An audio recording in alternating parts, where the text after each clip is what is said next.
इसके online class series में एक बार पुनः आपका स्वागत है।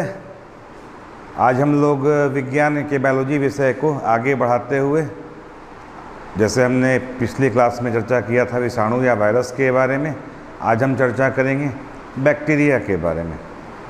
देखो, कई सारी किताबों में प्रोकैरियोट यूकैरियोट एक साथ पढ़ाया हुआ है। मैंने इसको दो भाग में बांट दिया है।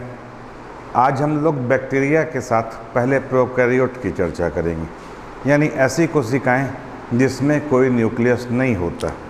तो आज हम लोग करेंगे बैक्टीरिया यानी जीवाणु। अब जीवाणुओं की बात करें तो वायरस को हमने कहा था लिविंग और नॉन लिविंग के बीच की एक कड़ी, लेकिन वायरस की कोशिका को प्रॉपर कोशिका नहीं कहेंगे। कोशिकीय स्तर पर सजीव जगत में सबसे पहला नाम आएगा जीवाणुओं का, जो कि प्रोकैरियोट्स हैं। तो जीवाणुओं के बारे में खास बात जानेंगे। ये प्रोकैरियोटिक कोशिकाएं हैं। जीवाणु बेसिकली प्रोकैरियोटिक कोशिकाएं हैं।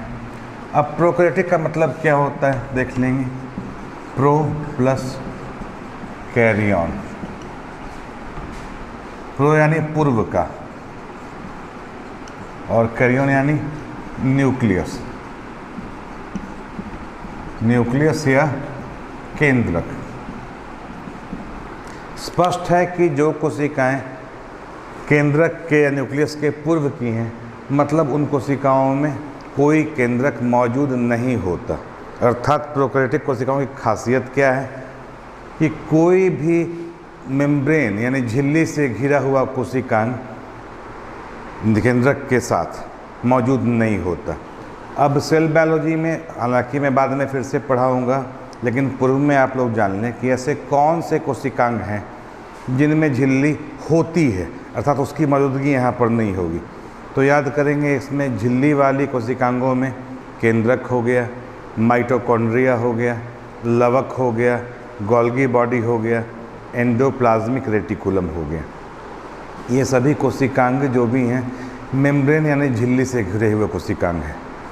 कुछ ऐसे भी कोशिकांग हैं जो झिल्ली से नहीं घिरे होते हैं, जैसे हो गए आपके राइबोसोम।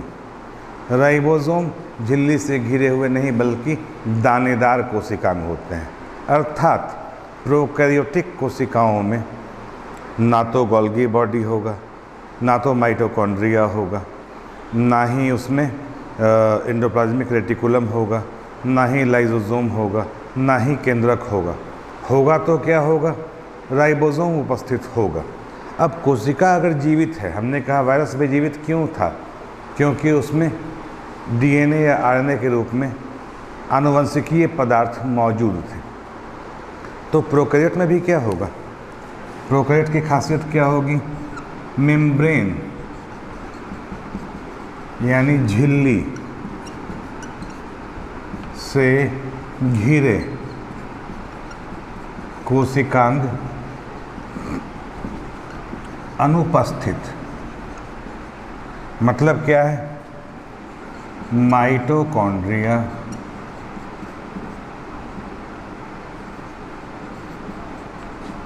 गोल्गी बॉडी, लाइसोसोम, केंद्रक, एंडोप्लाज्मिक रेटिकुलम, जिसको हिंदी में अंतःप्रद्रव्ययी जालिका भी कहते हैं, नलिका भी कहते हैं। एंडोप्लाज्मिक रेटिकुलम कॉमा रिक्तिका यानी वैक्यूल्स, ये सब जो है अनुपस्थित होगा। याद रखेंगे, झिल्ली से घिरे हुए कोशिकांग बिल्कुल अनुपस्थित होंगे। तो मौजूद क्या होगा इसको देख लो। तो प्रोकैरियोटिक कोशिकाओं में आगे देखेंगे कि मौजूद वही होंगे जो झिल्ली से घिरे हुए नहीं हैं, अर्थात दानेदार हैं या जिन्हें झिल्ली की ज़रूरत नहीं है। मतलब क्या हुआ कि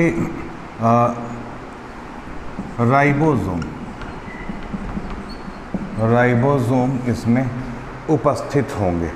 राइबोसोम के स्टूडेंट्स दो प्रकार होते हैं, 70S और 80S। एस को श्वेतवर्ग कांस्टेंट बोलते हैं। तो श्वेतवर्ग स्टेट की कांस्टेंट की बात नहीं करेंगे यहाँ पे हम, वो बाद में पढ़ाएंगे आपको। सिर्फ याद रखना है कि 70S, मैं रिपीट कर रहा हूँ, 70S प्रकार के राइबोसोम इसमें मौजूद होते हैं। ठीक है, अब गौर करोगे, 70S प्रकार के राइबोसोम इसमें मौजूद हैं। और अगर कोशिका जीवित है तो स्पष्ट है कि उसमें आनुवंशिकीय पदार्थ होंगे। तो यहाँ पे क्या है, DNA मौजूद है। लेकिन DNA क्या है, अब गौर करोगे देखोगे इसमें, अगर ये मान लो कोशिका है प्रोकैरियोट, तो ये हो गया आपका DNA, डॉट्स के रूप में हो गए आपके राइबोसोम। ठीक है, तो DNA मौजूद होगा, लेकिन ये नंगा DNA किसी केंद्रक के अंदर मौजूद नहीं है। तो जो DNA मौजूद होगा केंद्रक के बगैर उसको बोलते हैं न्यूक्लियोइड, न्यूक्लियोइड बोलते हैं। तो न्यूक्लियोइड के रूप में DNA भी प्रेजेंट है, राइबोसोम भी प्रेजेंट है। बाद में पढ़ेंगे कि कोई भी जीवित कोशिका अपना काम एक्सप्रेशन प्रोटीन के द्वारा यानी एंजाइम के द्वारा करता है, अर्थात DNA RNA में कन्वर्ट होता है। ठीक है, और इस RNA के साथ राइबोसोम अटैच होकर के प्रोटीन बनाते हैं, और एंजाइम भी एक प्रोटीन, एंजाइम अनिवार्य रूप से एक प्रोटीन होता है। तो एक्सप्रेशन के लिए DNA और राइबोसोम मौजूद हैं, अपना काम करेगा। प्रश्न ये उठता है कि आखिर जब माइटोकॉन्ड्रिया इसमें होता ही नहीं है, यानी कोशिका का ऊर्जा गृह तो है ही नहीं, तो ये अपनी ऊर्जा कैसे मेंटेन करते हैं। तो याद रखना, ऊर्जा के लिए क्या होगा इसमें, ऊर्जा के लिए, ऊर्जा हेतु पेरोक्सिसोम्स,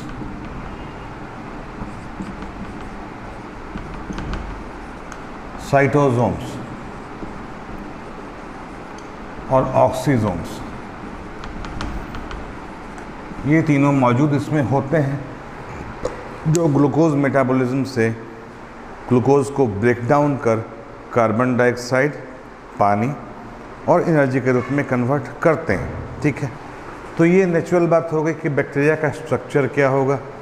अब एक चीज़ खास देखेंगे कि कुछ बैक्टीरिया ये प्रोकैरियोट कोशिकाओं में एक और DNA, सर्कुलर DNA के रूप में मौजूद होता है, जिसका बहुत बड़ा महत्व है।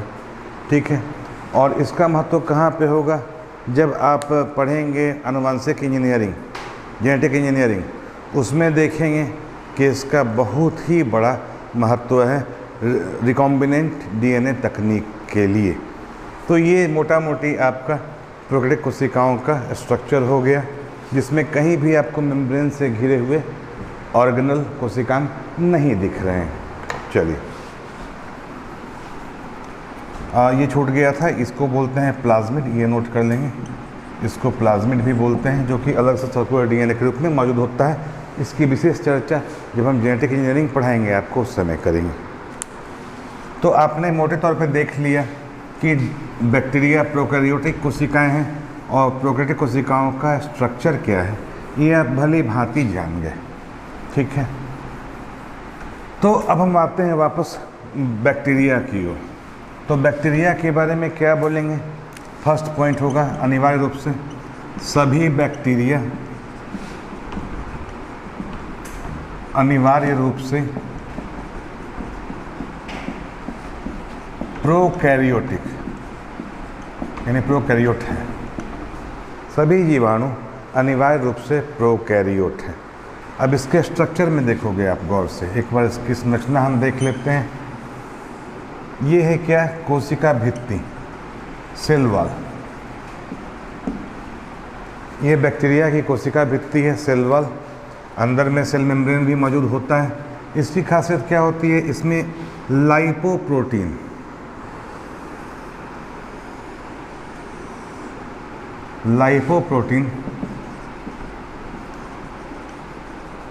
लाइपोप्रोटीन का मतलब होता है लाइपो यानी लिपिड, वसा, और प्रोटीन तो प्रोटीन हुआ। तो प्रोटीन और वसा का बना हुआ सेल मेम्ब्रेन मौजूद है इसमें। लेकिन बाहर में क्या है इसके, सेल वॉल। सेल वॉल की बड़ी खासियत होती है बैक्टीरिया में। और बैक्टीरियल सेल वॉल में शुगर भी मौजूद हो सकते हैं, प्रोटीन भी मौजूद हो सकते हैं, कुछ खास तरह के हेवी मेटल्स या मेटल्स भी आ सकते हैं और कुछ हद तक लिपिड भी हो सकते हैं। ये क्या करता है? तो सेल वॉल जो बैक्टीरिया का है, ये याद रखेंगे कि सबसे पहले हमारी पृथ्वी का वातावरण बहुत ही गर्म था और समुद्र जो थे यहाँ खौलते हुए पानी वाले थे। तो ये सेल वॉल की मौजूदगी से जो सबसे प्रथम बैक्टीरिया, जिसको आर्की बैक्टीरिया भी कहते हैं, सल्फर बैक्टीरिया भी कहते हैं, वो गर्म पानी में भी सर्वाइव कर सकते थे। एक बात। दूसरी बात, ये सेल वॉल पर ही प्रोटीन कैसे एक्टिव साइट्स होते हैं जो बैक्टीरिया को किसी चीज़ से अटैच करने में या किसी बॉडी के अंदर प्रवेश करने में या फिर रोग फैलाने में ये मदद करते हैं। तो इसमें याद रखेंगे कि पॉलीसैकरिड का खास करके स्ट्रक्चर होता है, नहीं पॉलीसर्करा का खास करके स्ट्रक्चर होता है जो इसको सुरक्षा भी देते हैं, रिकॉग्निशन भी पहुंचाने में मदद करते हैं और किसी और सेल में इन्वेड करके रोग फैलाने में भी वही सहायक होते हैं। चलिए अब अंदर के स्ट्रक्चर पे आते हैं। डबल हेलिक्स डीएनए का ये न्यूक्लियोटाइड होगा, यानी डीएनए से बना न्यूक्लियोटाइड। ये न्यूक्लियोटाइड जो है डबल हेलिक्स डीएनए है मगर किसी केंद्रक के अंदर मौजूद नहीं है। डॉट्स के रूप में क्या मौजूद हैं इसमें? राइबोसोम्स किस प्रकार के? 70 इस प्रकार के, और साथ में इसमें पेरोक्सिसोम्स, ऑक्सिसोम्स आदि मौजूद हैं जो इसके एनर्जी के लिए ट्रैप करने या तोड़ने के काम में यानी मेटाबॉलिज्म के लिए मददगार साबित होते हैं। शेष में आपका प्रोटोप्लाज्म भरा हुआ, मैंने कहा कि कोशिका है तो प्रोटोप्लाज्म होगा ही होगा। एक बात ध्यान रखें, मैंने वायरस में क्या कहा था? देयर इज नो प्रोटोप्लाज्म, क्योंकि वायरस एक कोशिका है ही नहीं। जो हमने पिछली क्लास में बताया था आपको, virus is not a cell, so it does not consist any type of protoplasm. Virus is made only of protein capsule, and inside the protein capsule there are genetic materials, white DNA और RNA। But यहाँ पे क्या है, आपका DNA भी मौजूद है जो RNA के रूप में ट्रांसक्राइब भी होता है और ट्रांसलेट किया जाता है राइबोसोम से प्रोटीन के रूप में भी। यानी एक कोशिका के रूप में जो संरचना और कार्य है ये सब शुरू हो जाता है। अलबत्ता इसमें मेम्ब्रेन से घिरे हुए कोई भी कोशिकांग नहीं होते हैं। तो मोटे तौर पे बैक्टीरिया का स्ट्रक्चर आपने समझ लिया, इससे डीप में जाने की ज़रूरत नहीं है, आपके एग्ज़ाम के लिए इतना सफिशिएंट है। अब हम लोग आते हैं कि बैक्टीरिया जो है इसका क्या महत्व रहा जैव उद्विकास में। जैविक उद्विकास में इसका महत्व क्या रहा देखेंगे। जब धरती बनी थी हमने कहा कि सूरज एक आग का गोला था, उससे विस्फोट हुआ होगा, तो 9 ग्रह, वर्तमान में 8 ही ग्रह माने जाते हैं, ये अलग हुए होंगे। तो हमारी पृथ्वी भी एक ग्रह है, शुरुआत में आग का गोला होगी, धीरे धीरे ठंडा होता गया, ऑक्सीजन और हाइड्रोजन कंबाइन करके पानी के रूप में कन्वर्ट हुए, ये पानी भाप के रूप में उड़ता रहा और ऊपर जाके बारिश होती रही। ये बारिश भाप का चक्र चलता रहा और अंत में समंदर बने धरती पर। समंदर में ही जीवन की उत्पत्ति हुई, लेकिन ये समुद्र का पानी बहुत गर्म था। ऐसे में शुरुआती बैक्टीरिया, इसको आर्की बैक्टीरिया भी कहते हैं, ये गर्म पानी में सर्वाइव कर सकते थे। प्रश्न पूछता है कि आर्की बैक्टीरिया क्यों गर्म पानी में सर्वाइव कर जाते थे? आपका आंसर होगा इसके सेल वॉल पे ऐसी खास बनावट होती है जो मैंने समझाया, पॉलीसैकराइड का बना हुआ, जो हीट को अंदर नहीं जाने देता और हीट से इसके जीव द्रव्य को सुरक्षित रख लेता है। ठीक, लेकिन पहले याद रखेंगे वातावरण में ऑक्सीजन नहीं थे। पहले वातावरण में ऑक्सीजन नहीं थे, यानी धरती का पहला वातावरण अनएरोबिक था, ऑक्सीजन नॉन ऑक्सीजनेटेड था, यानी कि ऑक्सीजन था ही नहीं वहाँ पर। फिर भी ये बैक्टीरिया सर्वाइव किए। कैसे? चूँकि ये सल्फर बैक्टीरिया थे इसलिए इनमें फोटोसिंथेसिस नहीं होता था, बल्कि इनकी खासियत क्या थी? ऐसे ग्रुप में एक आता है आपको साइनोबैक्टीरिया, साइनोबैक्टीरिया बोलेंगे या सल्फर बैक्टीरिया बोलेंगे। साइनोबैक्टीरिया, सल्फर बैक्टीरिया, ये क्या करते थे? हाइड्रोजन सल्फाइड से विखंडन करके ग्लूकोज बनाया करते थे। धीरे धीरे क्या हुआ, इस पानी के और हाइड्रोजन सल्फाइड के विखंडन से जो ग्लूकोज बना उससे ऑक्सीजन के बाई प्रोडक्ट के रूप में CO2 नहीं, अभी देखा होगा आपने कि CO2 बनता है, या प्रसंस्करण में क्या होता है, फॉर CO2 + H2O बराबर ग्लूकोज + ऑक्सीजन।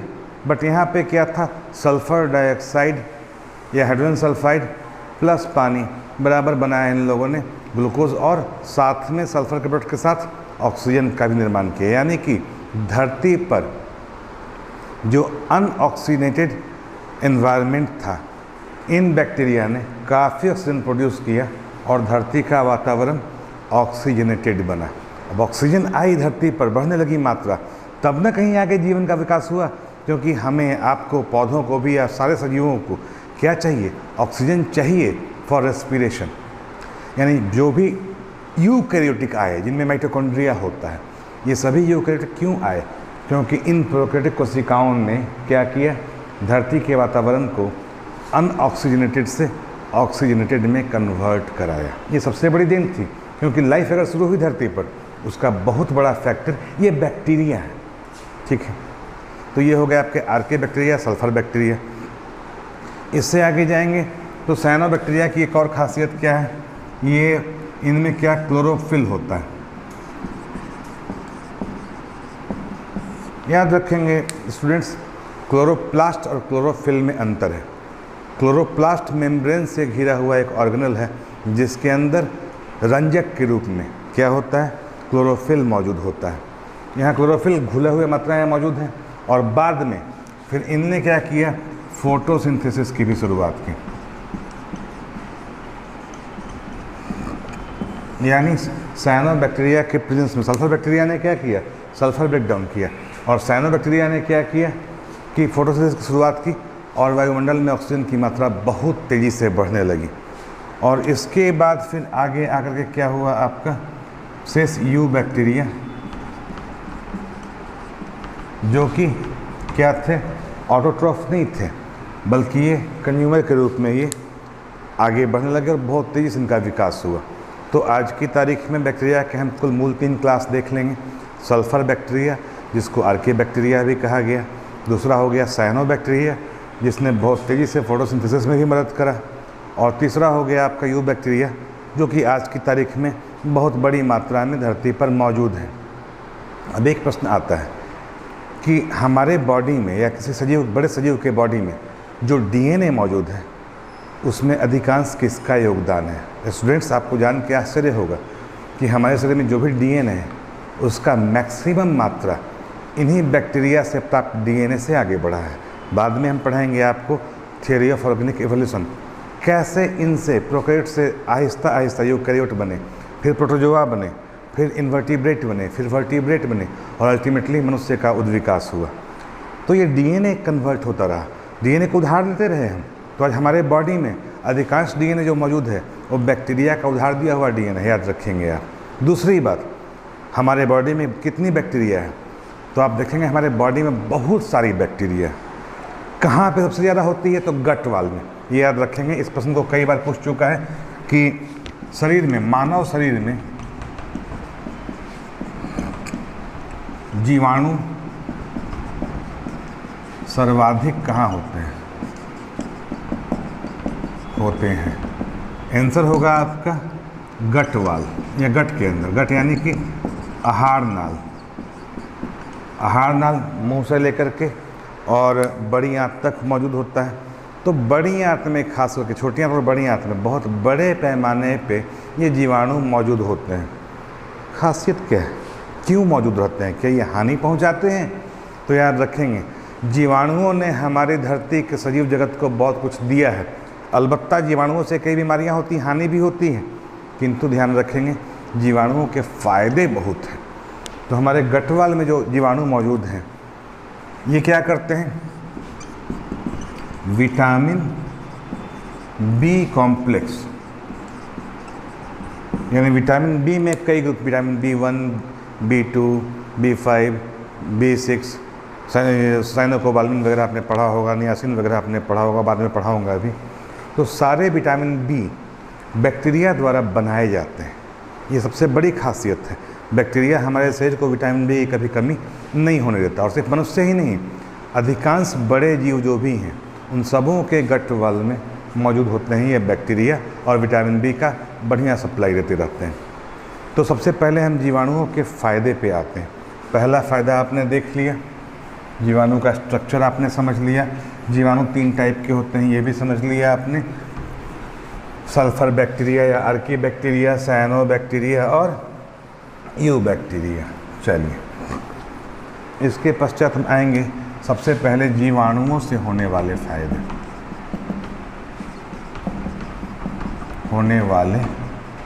फ़ायदे। स्टूडेंट्स याद रखेंगे, जीवाणुओं के बारे में बहुत बड़ा लेक्चर भी लिया जा सकता है, लेकिन मैं उतना ही फोकस कर रहा हूँ जो आपके एग्जामिनेशन में पूछ सकता है। तो फ़ायदे में पहला तो देख लिया आपने, गट में विटामिन बी कॉम्प्लेक्स का निर्माण, ये पहला फ़ायदा हो गया। दूसरा फ़ायदा क्या होगा? तो दूसरे फ़ायदे के रूप में आप देखोगे हमारी धरती पर नाइट्रोजन भरे पड़े हैं। हमारी धरती के वायुमंडल में देखोगे आप, सबसे ज़्यादा नाइट्रोजन की मात्रा है 78-79%। फिर भी मुक्त नाइट्रोजन पौधों के लिए या सजीवों के लिए कोई उपयोग का नहीं है। तो एक प्रश्न आता है, मैं बाद में इसकी चर्चा फिर से करूँगा, लेकिन आप सुने आज कि हमारे शरीर में प्रोटीन है, नाइट्रोजन चाहिए, एमिनो एसिड है, नाइट्रोजन चाहिए, न्यूक्लिक एसिड है, नाइट्रोजन चाहिए। ये कहाँ से मिलता है? क्या हम नाइट्रोजन गैस से लेते हैं? नहीं लेते हैं, हम तो पौधों से लेते हैं नाइट्रोजन। सीधी सी बात, नाइट्रोजन हम पौधों से लेते हैं। पौधे कहाँ से लेते हैं? तो क्या पौधे नाइट्रोजन जो वायुमंडल में है उसको फिक्स कर सकते हैं? जवाब होगा नहीं। वायुमंडल के फ्री नाइट्रोजन को पौधे फिक्स नहीं कर सकते, ले भी नहीं सकते। ऐसे में देखा होगा आपने, जीवाणुओं की हेल्प सबसे अधिक समझ में आती है। जीवाणुओं की मदद से ही नाइट्रोजन फिक्स होते हैं। तो देखोगे आप,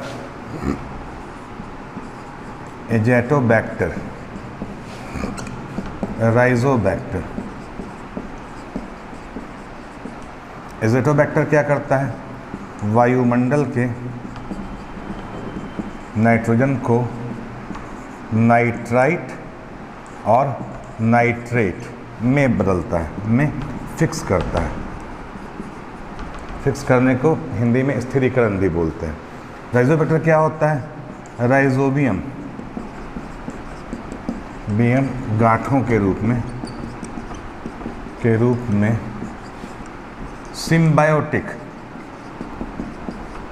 सिम्बायोटिक मतलब होता है परस्पर दोनों एक दूसरे को मदद पहुंचाते हैं। ये भी चर्चा बाद में होगी विधि से।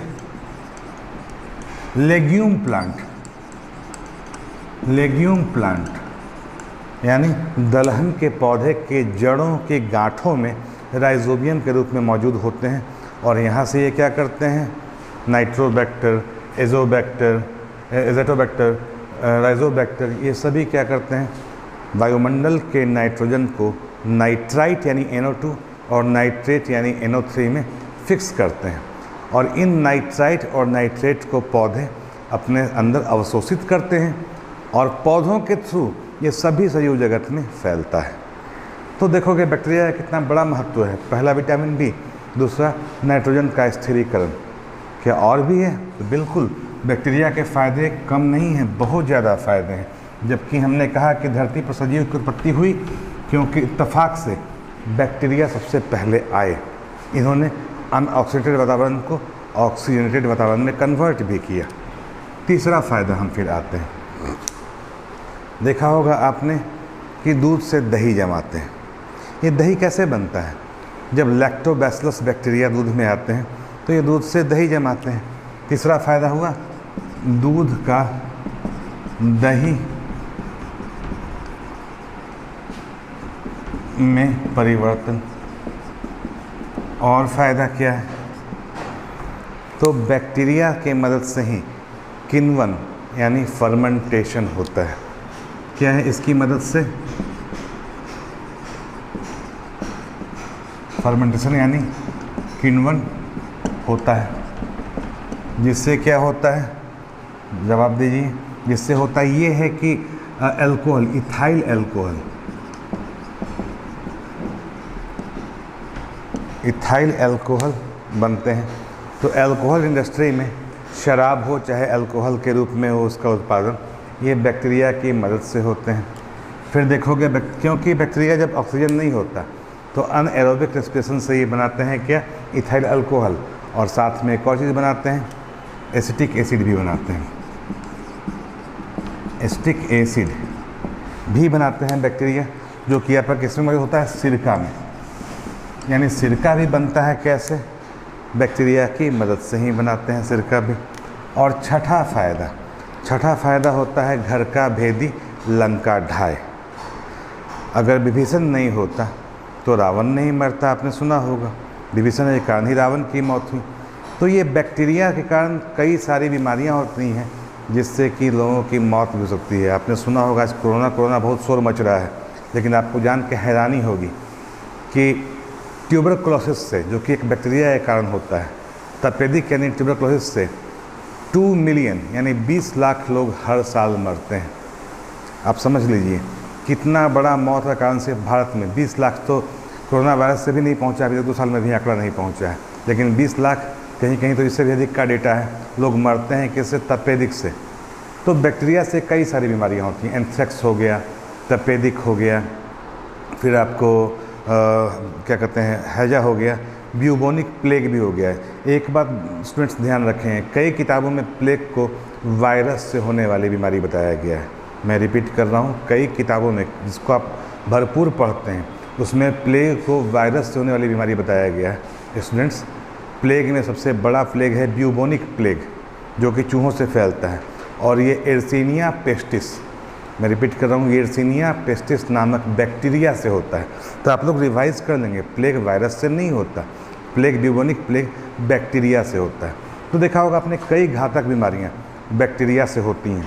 तो घर का भी लंका ढाई यहाँ कहाँ आता है, बिल्कुल आता है। बैक्टीरिया को मारने के लिए क्या ज़रूरत होती है, एंटीबायोटिक की। जब भी आपके बॉडी में बैक्टीरिया अटैक करता है, बैक्टीरिया से बीमार पड़ते हैं, तो आपको डॉक्टर सजेस्ट क्या करते हैं, एंटीबायोटिक। और एंटीबायोटिक पता है कहाँ से बनता है, ठीक है, माना कि सबसे पहला एंटीबायोटिक पेनिसिलिन खोजा गया कवकों से, लेकिन आज की तारीख में इसको ब्रॉड स्पेक्ट्रम, बहुत हाई क्लास का एंटीबायोटिक बोलते हैं, वो बैक्टीरिया से ही निकलता है। तो देखोगे बैक्टीरिया से ही कई एंटीबायोटिक भी बनते हैं। यानी घर का भेदी लंका ढाई, बैक्टीरिया से एंटीबायोटिक बनता है और इस एंटीबायोटिक से बैक्टीरिया को ही मारा जाता है। तो बहुत बड़े बड़े लाइक नियोमाइसिन, क्या कहते हैं, सल्फामाइसिन, फिर स्ट्रेप्टोमाइसिन, क्लोरेटोमाइसिन, यहाँ तक कि आपका जो कोरोना काल में बहुत यूज हो रहा है इरिथ्रोमाइसिन, ये सब बनते हैं कहाँ से, बैक्टीरिया से ही बनाए जाते हैं। तो कुल इतने फ़ायदे आप देख रहे हैं बैक्टीरिया के फ़ायदे हैं।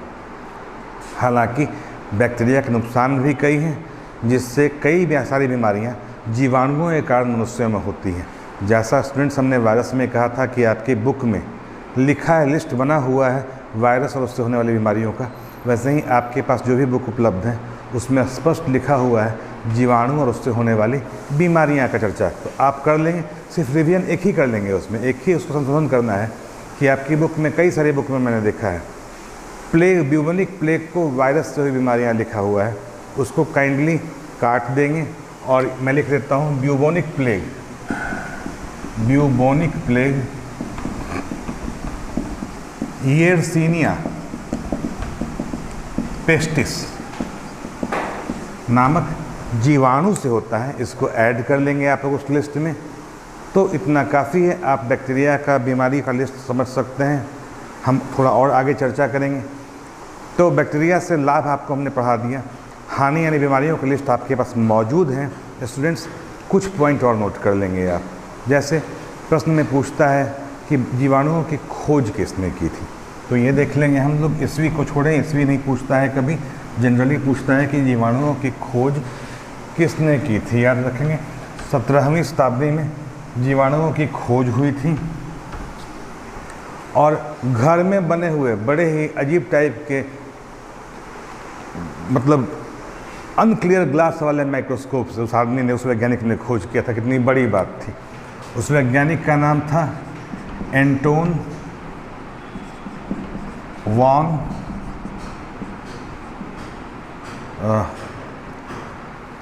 एंटोन वन ऑन कीजिए। एंटोन वन ल्यूवेनहॉक, कटा नहीं ना होगा। एंटोन वन ल्यूवेनहॉक ने इसकी खोज की थी और इसने वैज्ञानिक जीवाणु की खोज की थी, जीवाणु की खोज की थी। फिर आगे आएंगे रॉबर्ट कोच। रॉबर्ट कोच की बात करेंगे, ये डच थे। ल्यूवेनहॉक की बात करेंगे, ये डच वैज्ञानिक थे। उसके रॉबर्ट कोच की बात करेंगे, इन्होंने जर्म प्लाज्म सिद्धांत दिया था। रॉबर्ट कोच ने जर्म प्लाज्म का सिद्धांत दिया था। और साथ में आप आ जाएंगे तो लुईस पास्चर की भी चर्चा करनी अनिवार्य होती है। लुईस पास्चर, इन्होंने क्या किया था, पास्चुराइजेशन की खोज की थी। इन्होंने पास्चुराइजेशन की खोज की थी। इतना आपको याद रखना है। तो शेष जहाँ तक मैं बात समझता हूँ कि जीवाणुओं में इतना काफ़ी है आप लोगों के लिए। पास्चुराइजेशन एक बार मैं बात कर दूँ कि किस खास टेम्परेचर पे उबालने पे जीवाणु मरते हैं और उससे कुछ कम पे जीवाणुओं की संख्या कम होती है। दूध के उबालने वाले सिद्धांत को पास्चुराइजेशन कहते हैं। उसकी खोज लुईस पास्चर द्वारा की गई थी। तो जीवाणु के लिए दोस्तों इतना काफ़ी है, इससे अधिक की ज़रूरत नहीं है। और जीवाणुओं के फ़ायदे और जीवाणु से वाली बीमारियाँ, इस पर आप फोकस करेंगे। सिर्फ एक क्वेश्चन चूँकि यूपीएससी और बीपीएससी में कुछ बार पूछ चुका है, उस पर देखेंगे जीवाणुओं से क्या निकलता है। प्रश्न ये था कि जीवाणु से क्या निकलते हैं जिससे बुखार होता है। तो याद रखेंगे, हर जीवाणु के सेल वॉल पर एक्टिव साइट्स होते हैं और उससे प्रोटीन से बना हुआ टॉक्सिन, जो टॉक्सिन रिलीज होता है जीवाणुओं से, ये टॉक्सिन क्या करता है, आपके बॉडी में फीवर या अन्य सिम्टम्स लाते हैं। बस इतना ही।